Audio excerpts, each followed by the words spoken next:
Salut à toi, c'est Rémi, bienvenue dans cette nouvelle vidéo, j'espère que tu vas bien. Aujourd'hui, on va parler de crise financière, on va parler d'immobilier, qu'est-ce qui va changer pour l'immobilier dans les mois, voire les années à venir. Donc on vient de sortir de confinement il y a quelques semaines, quelques mois de cela, notre vie reprend son cours un petit peu et l'économie peine à se relever. Donc on va parler immobilier, comment l'immobilier a traversé cette période et quelles sont les leçons à en tirer en 3 points. On va voir ça dans cette vidéo. Le premier point, c'est qu'il faut un maximum diversifier son patrimoine immobilier.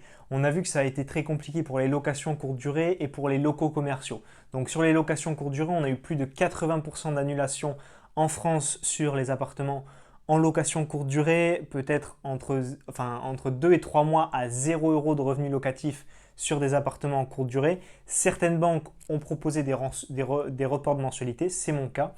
Et certaines ne l'ont pas proposé alors que les personnes avaient toujours donc leur crédit à payer, leurs charges à payer, des fois les impôts selon les régimes fiscaux dans lesquels ils sont et pourtant ils avaient zéro rentrée d'argent en face. Donc attention à la location courte durée, c'est très intéressant mais il ne faut pas en faire son seul cheval de bataille. Il faut en avoir, c'est bien, ça explose la rentabilité mais il faut diversifier un maximum.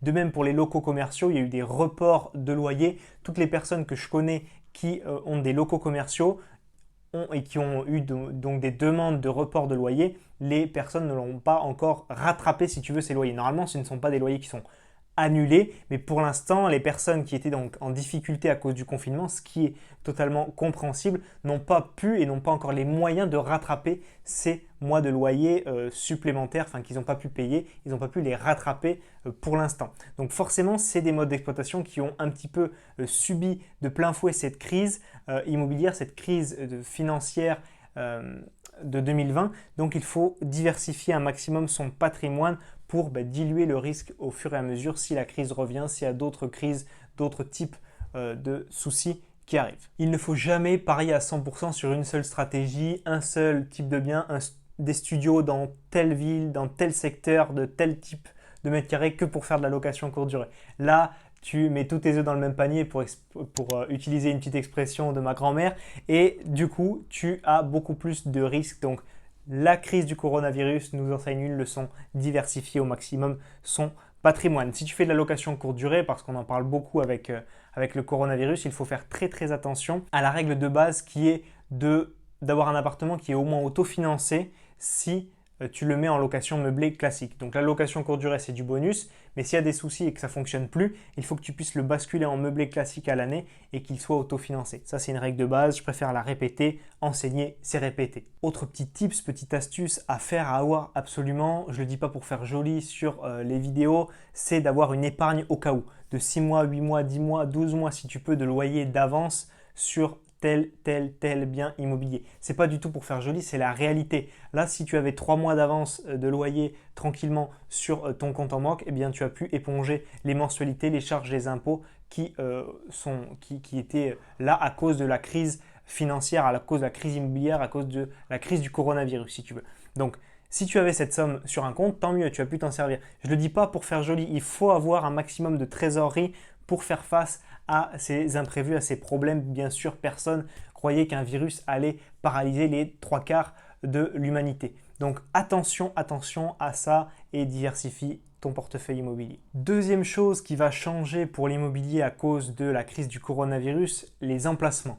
Donc si tu voulais investir pour une famille ou pour une colocation dans un T3, T4, T5 en fonction de ce que tu recherchais, et que tu recherchais plutôt les centres-villes ou proches des facultés ou de ce genre de choses-là, peut-être qu'on va observer une certaine migration, si tu veux, un flux de personnes qui vont plutôt aller vers les campagnes, des familles qui vont plutôt chercher une maison à la campagne, qui aura plus de routes, mais au moins ils seront dans une maison avec un jardin, peut-être une piscine, plutôt que d'aller dans une ville où du coup ils ont passé 2-3 mois de confinement sans pouvoir bouger de leur appartement et c'était beaucoup plus compliqué.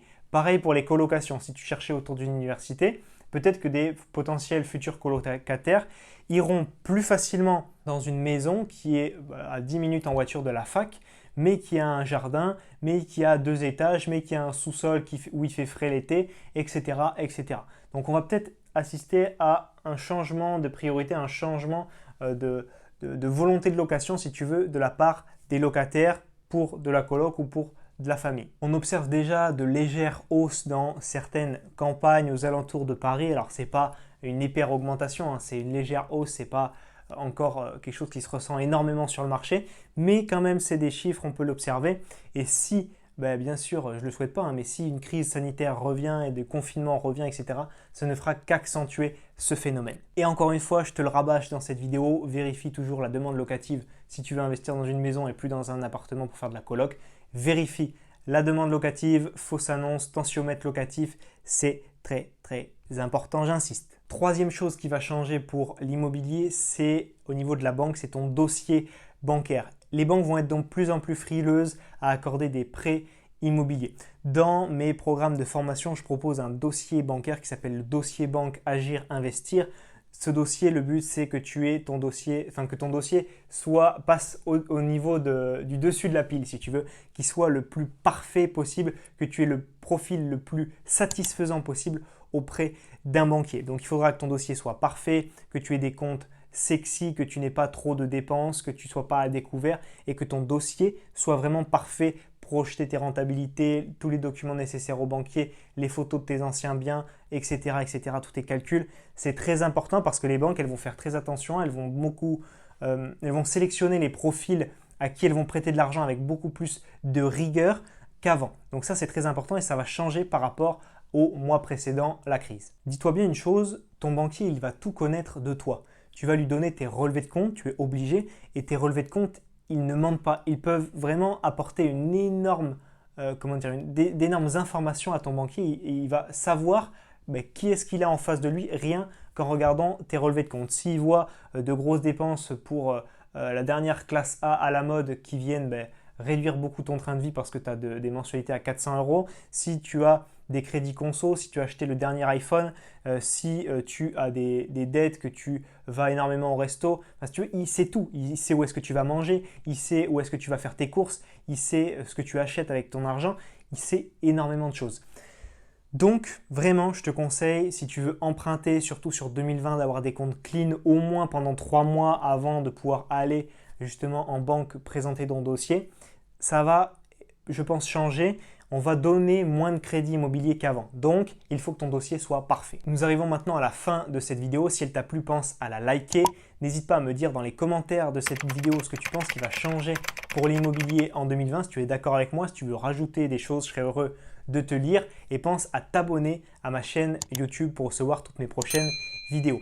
Mon but au travers de tout ce que je te propose comme vidéo offerte, comme programme payant sur mon site internet agirinvestir.fr, c'est de t'aider à investir dans l'immobilier et à améliorer ta santé financière. Donc j'ai un programme immobilier, j'ai un plus petit programme sur la santé financière, donc tu retrouves tout ça sur mon site internet, tu auras tous les liens en dessous. Et si tu veux aller plus loin totalement gratuitement avec moi, que je t'aide à réussir ton premier investissement immobilier locatif, ce que je te propose, c'est 1 heure de formation. Pour y avoir accès, tu cliques sur le lien qui se trouve dans la description de la vidéo ou bien sur le petit carré qui va s'afficher juste ici et tu auras accès à 1 heure de formation, 5 vidéos privées et inédites qui t'expliqueront étape par étape de bout en bout le processus détaillé pour faire ton premier achat rentable. On se voit tous les deux de l'autre côté dans ton espace de formation privé. C'était Rémi, à très vite. Ciao, ciao.